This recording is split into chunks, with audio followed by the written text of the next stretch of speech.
జనం కోసమే జర్నలిజం, ప్రజల కోసమే పత్రికా రంగమని చాటిన 50 ఏళ్ల అక్షర శిఖరం ఈనాడు పత్రిక అని ముఖ్యమంత్రి చంద్రబాబు కొనియాడారు.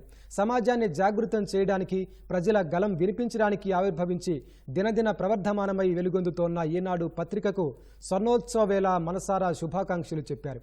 1974లో విశాఖలో ప్రస్థానం ప్రారంభించిన ఈనాడు తెలుగు ప్రజల జీవన విధానంలో భాగమైన అద్భుత ఆవిష్కరణగా అభివర్ణించారు. అక్షర యోధుడు రామోజీరావు తెలుగు జర్నలిజంపై చేసిన తిరుగులేని ముద్ర ఈనాడు అని కీర్తించారు.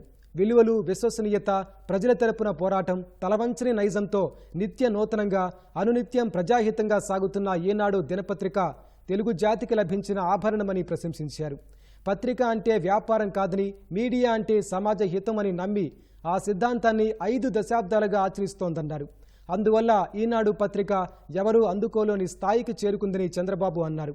కొన్ని లక్షల మందికి రోజువారీ దినచర్య ఈనాడు పఠనంతోనే ప్రారంభమవుతుందని, వార్తల గురించి ఏ అంశంపై చర్చ వచ్చినా ఈనాడులో వచ్చిందా అని అడిగే పరిస్థితి ఉందన్నారు. అది ఈనాడుకున్న విలువ, గౌరవమని, ఉన్నది ఉన్నట్టు చెప్పడంలో ఎప్పుడూ నిష్కర్షగా పనిచేసిందని కొనియాడారు.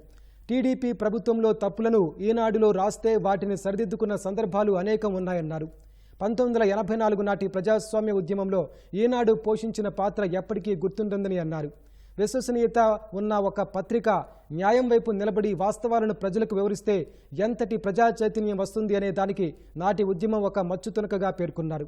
ఈనాడు సామాన్యుడి అక్షర ఆయుధమని, తెలుగు జాతికి ఆస్తి లాంటి ఈనాడును అందించిన దివంగత రామోజీరావుకు నివాళులర్పిద్దామని పిలుపునిచ్చారు. 1974 ఆగస్టు 10న పుట్టిన ఈనాడు పత్రిక తెలుగు నేల కీర్తి అని, ఈనాడు సృష్టికర్త రామోజీరావు ఎప్పటికీ స్ఫూర్తి అని అభినందించారు. పత్రిక 50 ఏళ్ల ప్రయాణాన్ని పూర్తి చేసుకున్న సందర్భంగా యాజమాన్యానికి, సిబ్బందికి, పాత్రికేయులకు, పాఠకులకు సీఎం శుభాకాంక్షలు చెప్పారు.